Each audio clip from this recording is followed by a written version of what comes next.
गुरु जी के सत्संग यानी गुरु जी के साथ हुए अपने अनुभव का जब भी सुनाने का सौभाग्य प्राप्त होता है तो सबसे पहला सवाल जो दिमाग में आता है वो ये आता है कि शुरू कहां से करें और खत्म कहां तक करें। क्योंकि जब से गुरु जी के श्री चरणों में आए, जब से गुरु जी के साथ जुड़ाव हुआ, उसके बाद का बीता हुआ एक एक पल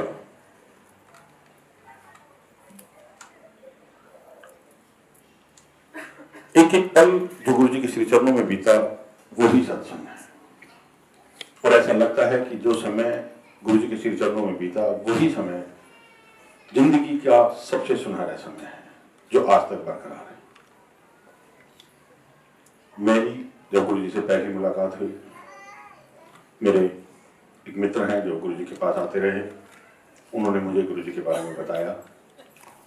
तो जो सबसे पहले मेरे दिमाग में एक सवाल आया, क्योंकि हम सब लोग ईश्वर को मानते हैं, ईश्वर की पूजा करते हैं, हमारे घर में भी है। तो मैंने किसी गुरु से गुरु मंत्र लिया हुआ था। तो मेरा पहला सवाल जो था उनसे वो यही था कि मैंने तो अपने गुरु बनाए हुए हैं, मैं कहीं नहीं जा सकता। हालांकि ये मेरी भूल थी।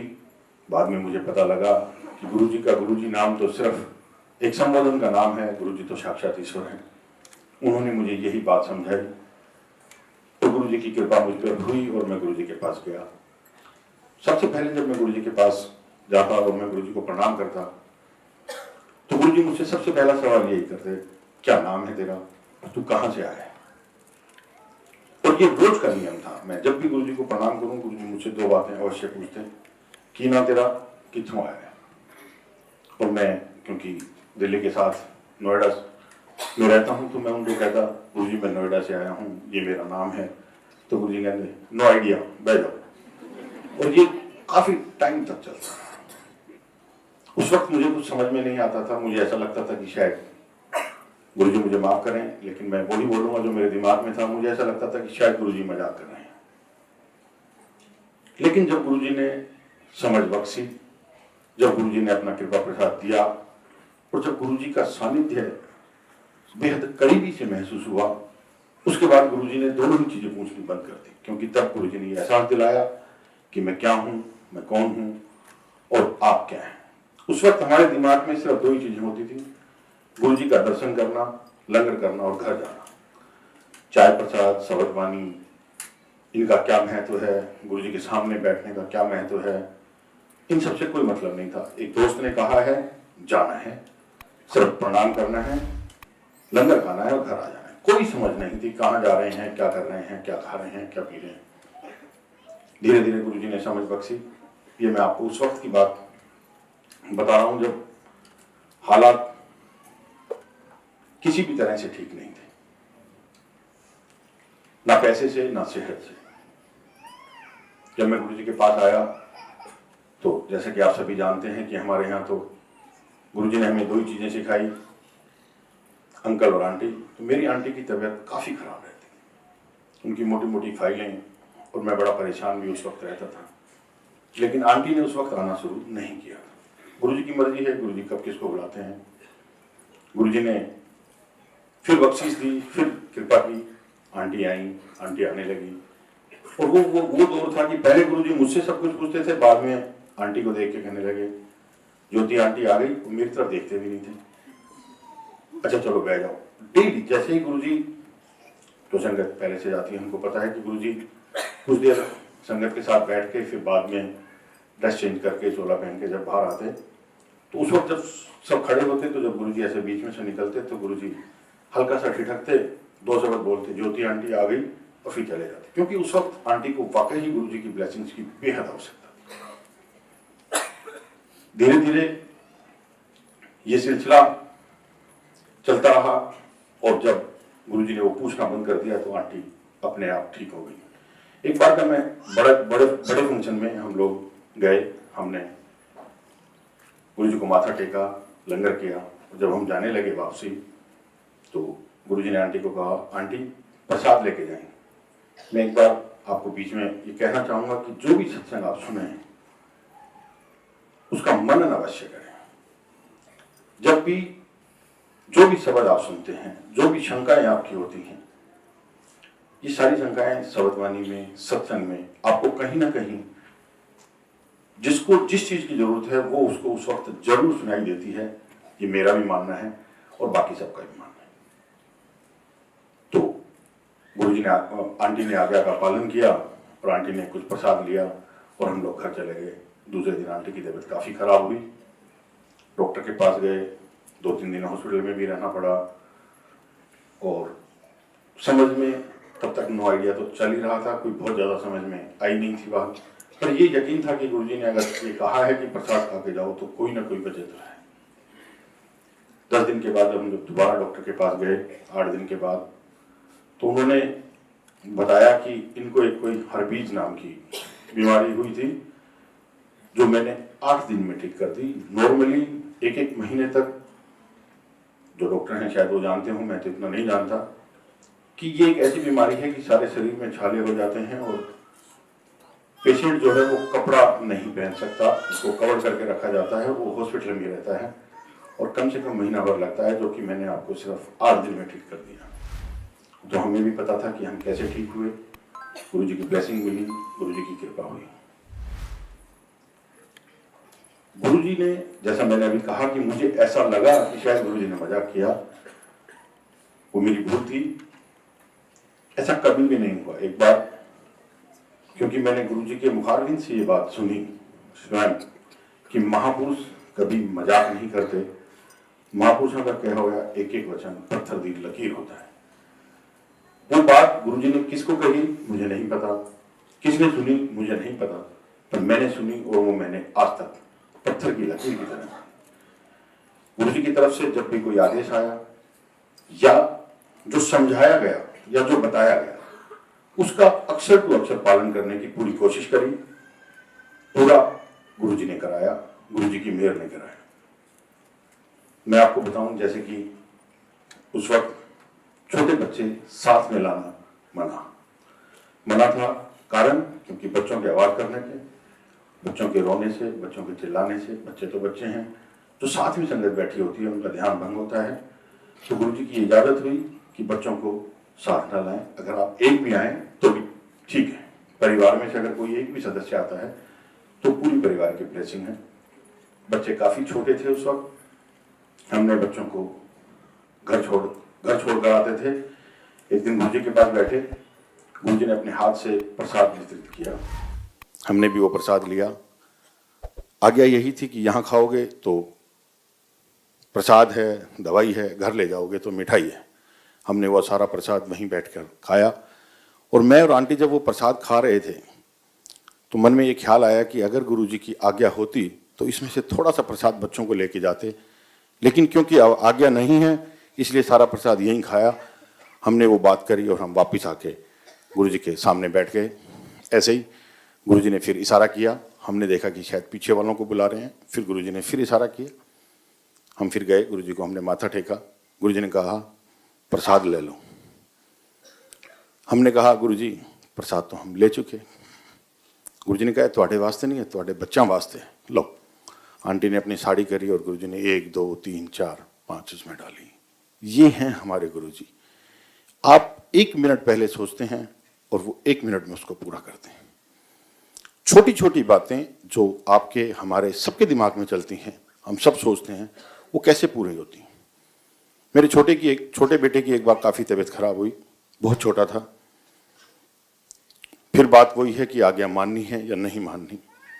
आज्ञा में थे, छोटा बच्चा जब जिद करता है तो आपको लगता है कि शायद घूमने फिरने के लिए जिद कर रहा है या किसी और कार्य के लिए जिद कर रहा है, लेकिन वो पीछे पड़ गया कि मुझे गुरुजी के पास जाना है, मुझे गुरुजी के पास जाना है। हमने उसकी हॉस्पिटल से छुट्टी कराई और हम उसे बड़े मंदिर लेके गए। हमने उसको माथा टिकवाया।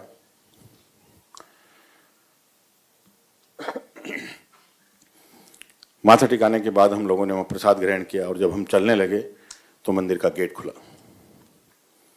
मंदिर का गेट खुला, गुरुजी की गाड़ी आई, गुरुजी अंदर आए। फिर बात यही है कि आप आज्ञा मानते हैं कि नहीं मानते हैं। हमने वहाँ एक सेवादार से पूछा कि हम गुरुजी को माथा टेक लें। उन्होंने कहा नहीं, आप अंदर नहीं जा सकते, अगर गुरुजी आपको बुलाएंगे तो आप जा सकते हैं, वरना आप बाहर बैठ जाइए। हम बाहर लॉन में पार्क में बैठ गए। 10-15 मिनट के बाद गुरुजी ने कहा, सेवादार आए अंदर से, उन्होंने हमें बुलाया, हम गए, हमने माथा टेका। हमने कहा गुरुजी ये बहुत जिद कर रहा था आपसे मिलने की, क्योंकि आपकी आज्ञा नहीं थी तो वहाँ नहीं लेके आ सके, इसलिए यहाँ ले आए। तो गुरुजी ने कहा ताई तो मैं हूँ आया हूँ, मतलब इसी को दर्शन देने तो मैं यहाँ आया हूँ। और गुरुजी ने हमसे बातें की। हमने कहा गुरुजी ये बीमार है। गुरुजी ने कहा हाँ। गुरुजी की कही हुई एक एक बात पत्थर की लकीर।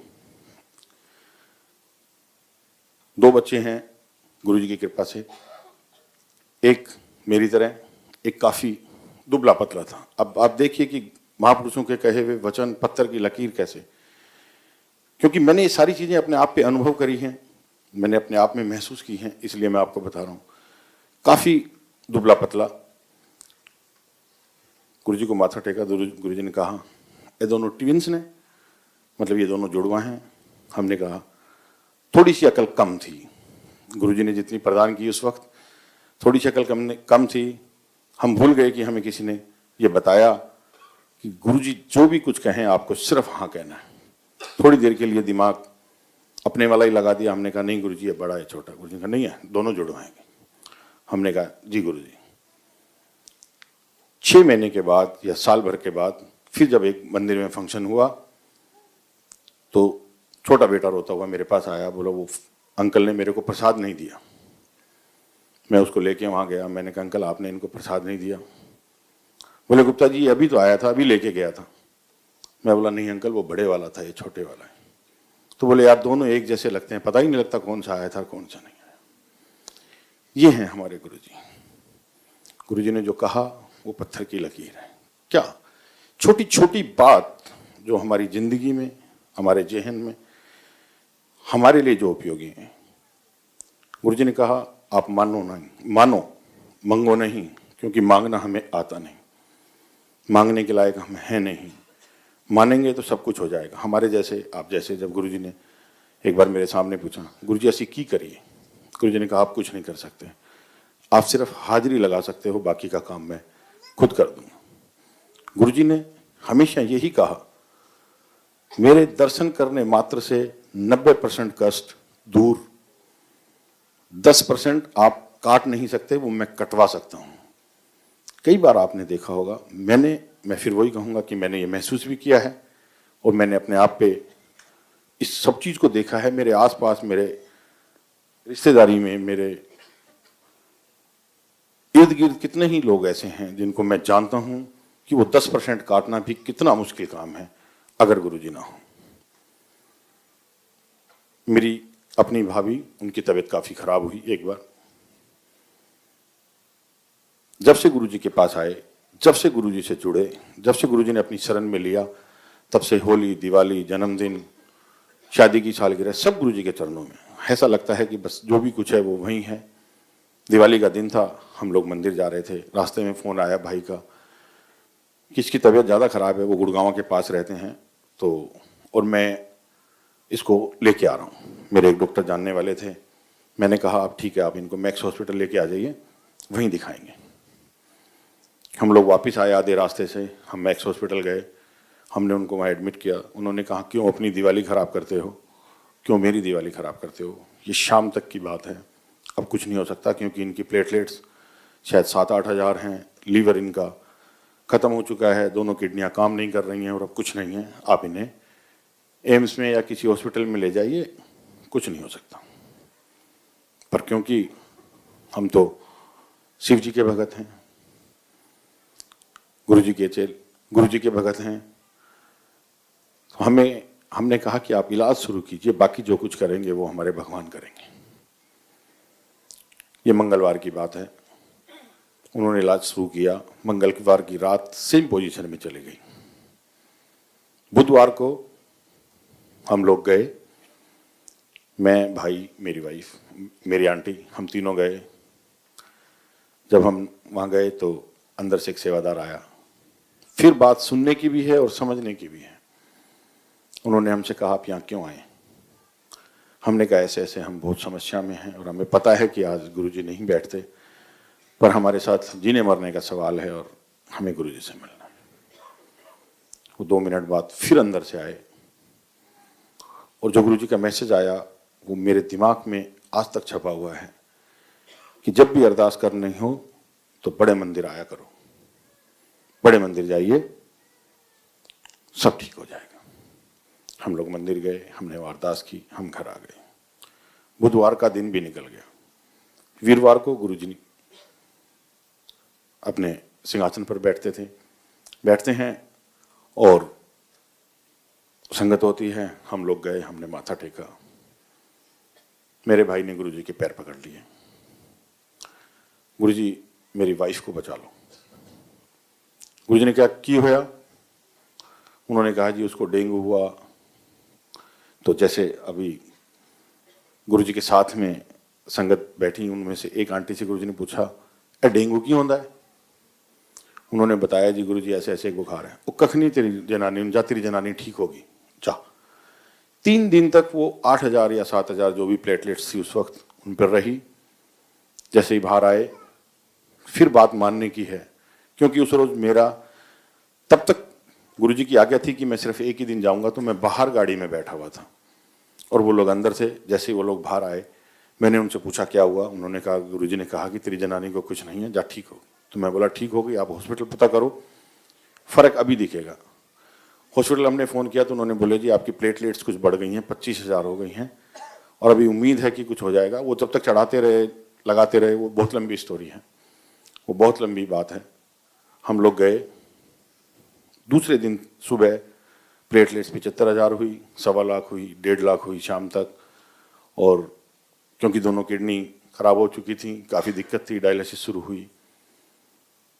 अब बात फिर देखिए, हमारे दिमाग में ये बात आई, हमने डेंगू तो कह दिया और डेंगू तो ठीक भी हो रहा है, प्लेटलेट्स बढ़ रही हैं, लेकिन हमने किडनी और लीवर की तो बात ही नहीं करी। मैंने कहा तुम्हारा एक दिन नहीं हुआ है, तुम आज मेरे साथ चलो और तुम गुरुजी से बात करना, मैं तो करूंगा नहीं।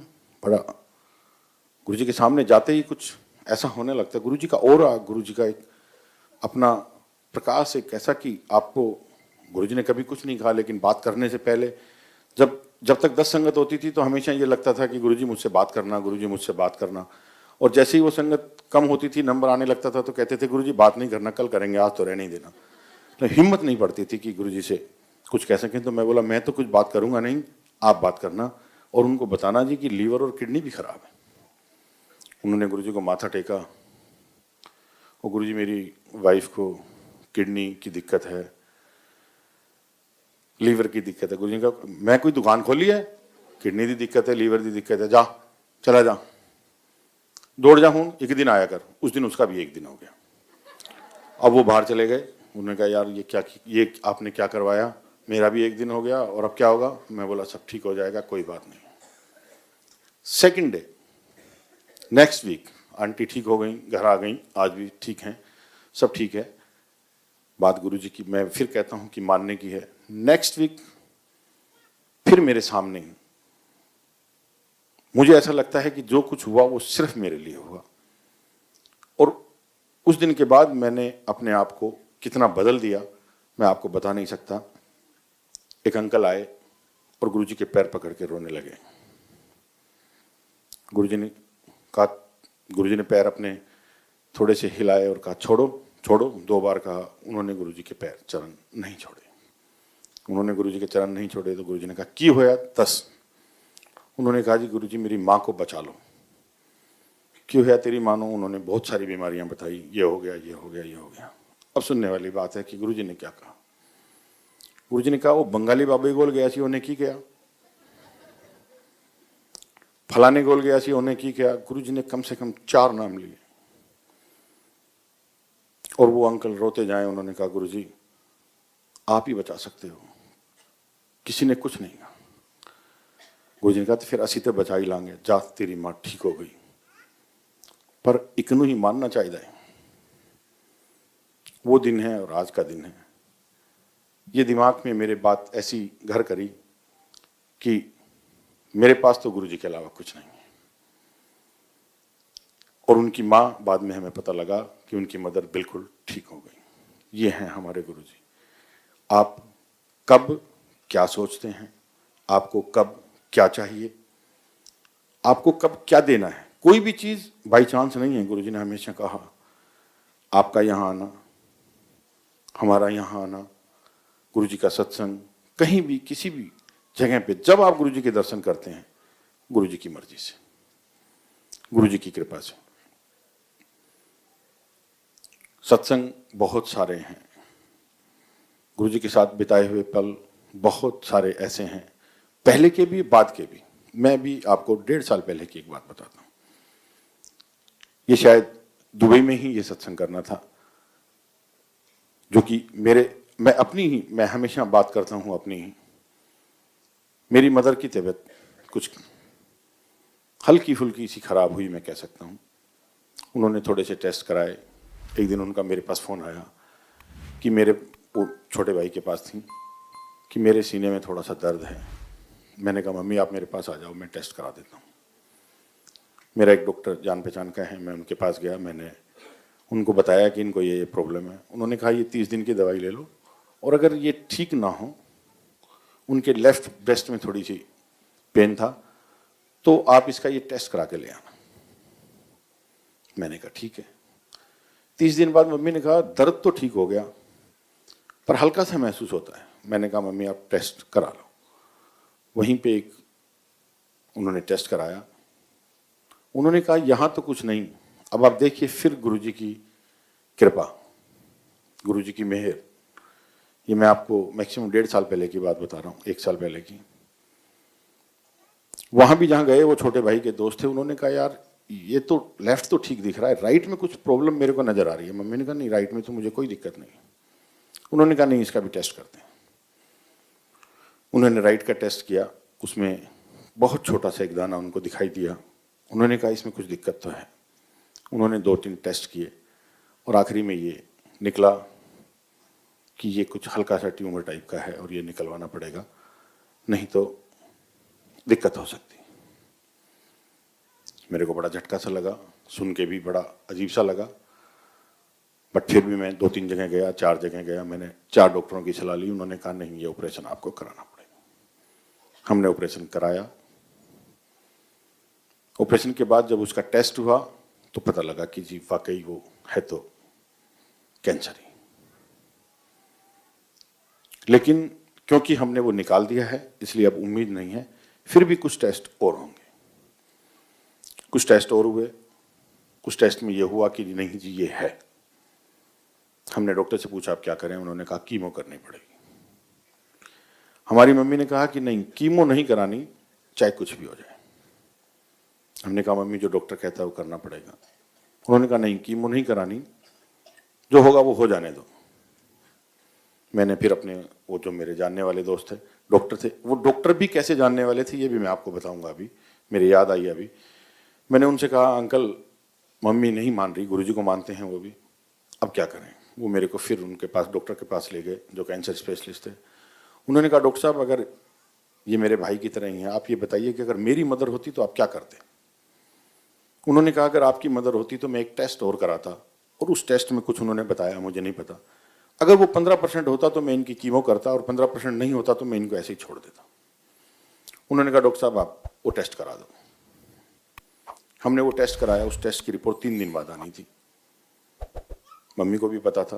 मम्मी 3 दिन रोज मेरे साथ मंदिर जाती रही। 3 दिन बाद मैंने पूछा डॉक्टर साहब रिपोर्ट क्या आई? तो उन्होंने कहा यार पता नहीं, कुछ दिक्कत है, दोबारा टेस्ट करना पड़ेगा, कुछ समझ में नहीं आया। 3 दिन फिर निकल गए।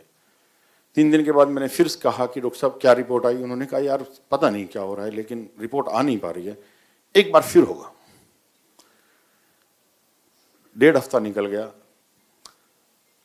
जैसा मदर ने मुझे बाद में बताया कि मैं जब मंदिर गई तो मैंने गुरुजी से कहा गुरुजी ये परसेंटेज मुझे नहीं पता, पर मैं कीमो नहीं कराऊंगी, ये मैं आपसे भी कह रही हूँ।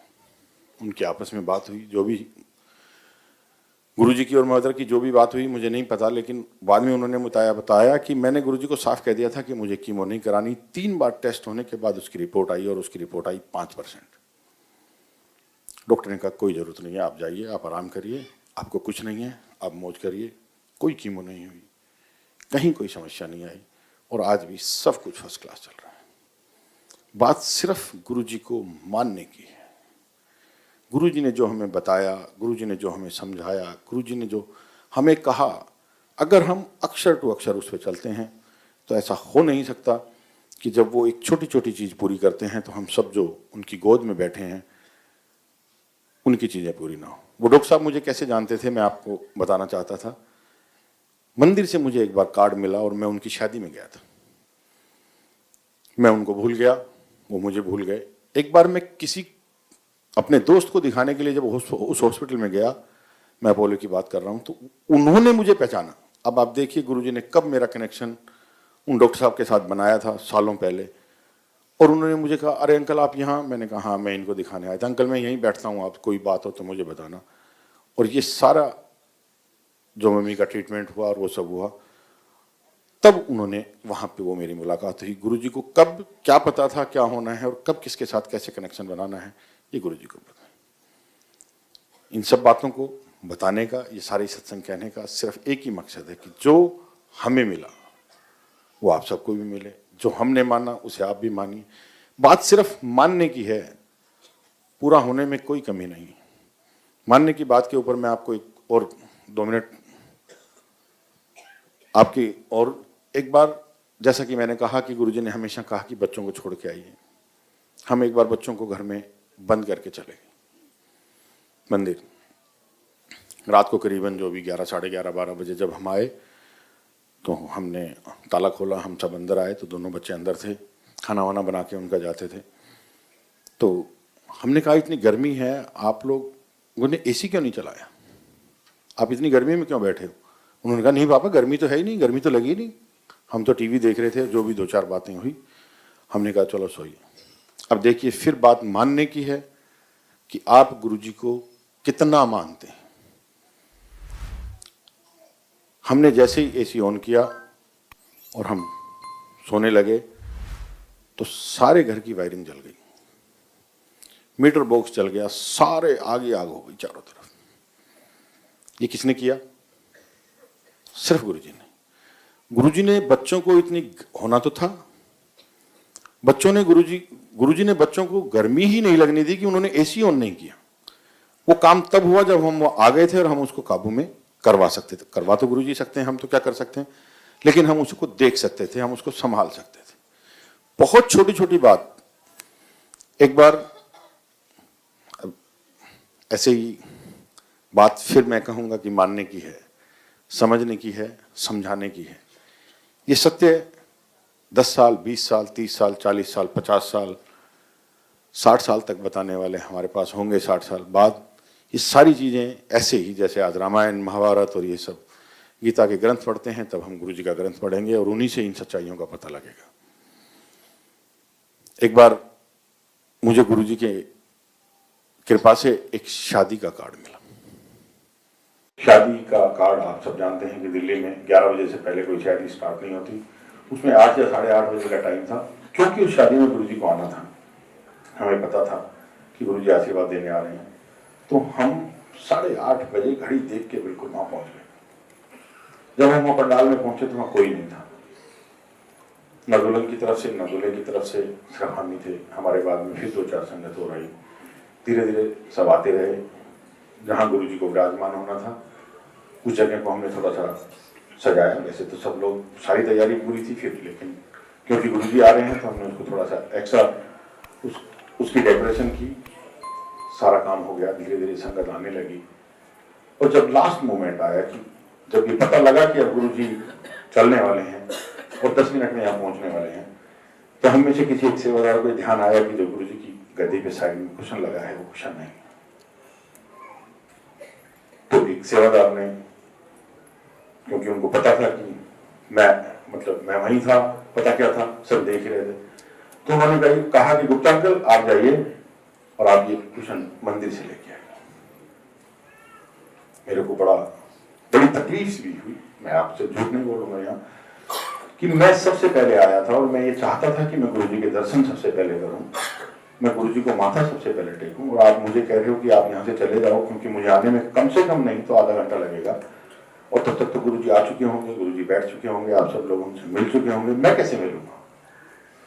लेकिन क्योंकि काम गुरु जी का है, ना तो है ही नहीं, हमने चल दिया और मैं गाड़ी में बैठ के रोने लगा, मेरे आंसू आ गए।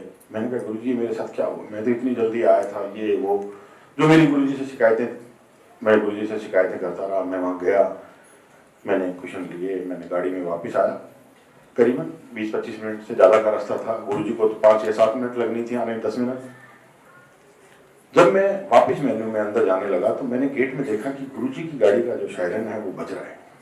मैंने कही गुरु जी की गाड़ी कहाँ, यहाँ कैसे आ गई। मैंने बैक मिरर में देखा तो गुरु जी की गाड़ी, मैंने कहा गुरु जी की गाड़ी अब इस वक्त इतना लेट। मैंने फटाफट वहीं गाड़ी साइड में लगाई, दोनों कुशन हाथ में लिए और मैं थोड़ा सा आगे गया तो गुरु जी की गाड़ी वहीं रुकी। मैंने दरवाजा खोला, गुरु जी बाहर, मैं देखूँ यहाँ तो कोई भी नहीं। मैंने ऐसे गुरु जी को मस्तक झुकाया क्योंकि मेरे हाथ में कुशन थे। गुरु जी ने कहा आ गया फिर, मैं कहा हाँ जी। ले आया कुशन, मैंने कहा हाँ जी गुरु जी, चल फिर चलिए। और मैं और गुरु जी कोई नहीं, जो सब लोग रुके थे कि हमें गुरु जी का स्वागत करना है, हमें गुरु जी को रोकना है, वो मुझे कहीं दिखाई भी नहीं दी। और जैसा मैं सोचता था, जो मैं अपने मन में सोचता हुआ जा रहा था, एज इट इज वही मेरे साथ। मैं और गुरु जी चलते हुए आए, मैंने सबसे पहले गुरु जी के सिंहासन पर कुशन लगाए। जैसे ही गुरु जी बैठे, मैंने सबसे पहले उनको माथा टेका। गुरु जी की कृपा, गुरु जी की मेहर, गुरु जी कहते बैठा, मैं वहीं बैठ गया और मैं वहीं बैठा रहा। गुरु जी के देने में कोई कमी नहीं, मानने की बात है। जो समझाया जाता है, जैसे आजकल भी आप में से सब लोग जाते होंगे, आपको सबको पता होगा, मंदिर में भी कुछ चीजें बताई जाती हैं, कही जाती हैं, वो सिर्फ मंदिर के लिए नहीं है, वो हर जगह के लिए। हमें उनका पालन करना चाहिए और गुरु जी के सानिध्य का, गुरु जी की ब्लेसिंग्स का, इस तरह के फंक्शंस के लिए गुरु जी ने हमेशा एक ही बात कही। मैं अगर अपनी भाषा में कहूं तो ये एक ऐसा बोनस है जिसकी कोई लिमिट नहीं है। इस तरह के जो फंक्शंस हैं, इस तरह के जो बड़े सत्संग हैं, हमारे जितने भी 5-6 बड़े फंक्शंस हैं, वो एक समुद्र की तरह है ब्लेसिंग्स का। गुरु जी का इतनी ब्लेसिंग है कि गुरु जी के अपने वाक्य हैं, इस मंदिर के बाहर से भी जो चला जाएगा उसका भी कल्याण है। आप और हम सब तो अंदर बैठे हैं, हमारा कल्याण कैसे नहीं हो। गुरु जी के अपने मुखारबिंद के ये वचन है कि जितनी 12 ज्योतिर्लिंगों में शक्ति है, उससे ज्यादा मैंने इस मंदिर के ज्योतिर्लिंग में शिवलिंग में शक्ति प्रदान की है। ये बातें सिर्फ सुनने की नहीं है, ये बातें सिर्फ मानने की भी, और ये हमने देखा है। आप किसी भी हालात में कभी भी, यहाँ हैं आप तो बहुत दुबई में, गुरु जी के सामने आप 2 मिनट बैठिए, गुरु जी ने कहा मेरी तस्वीर भी गलना करेगी, आप बात करने वाले लगेंगे, मेरी तस्वीर भी आपको जवाब देगी, मेरा स्वरूप भी आपको जवाब देगा, आप बात करने वाले तो बने। गुरु जी के वचन है। एक वक्त मैं जब की बात आपको कर रहा हूँ तो हमें गुरु जी की जब ये वचन हमारे सामने आते थे, गुरु जी ने ये बात बोली तो हमें ऐसा लगता था कि ऐसे कैसे हो जाएगा। गुरु जी ने कहा घंटों के हिसाब से लाइनें लगेंगी, और आज वैसा ही है, घंटों के हिसाब से लाइनें लगती हैं। उस वक्त हम सोच भी नहीं सकते कि घंटों के हिसाब से लाइनें लगेंगी, और आज लग रही है। गुरु जी का अपना वचन है 7 तारीख 7 लाख, बहुत जल्दी, बहुत नजदीक है वो वक्त। जो वो वक्त था वो आज नहीं है, जो आज वक्त है वो कल नहीं होगा। गुरु जी की कृपा बेहद है, बरस रही है। आप सब जैसे हम सब पे है, वैसे ही आप सब पे भी है, कोई फर्क नहीं है। बस लेते जाइए और गुरु जी की बात मानिए।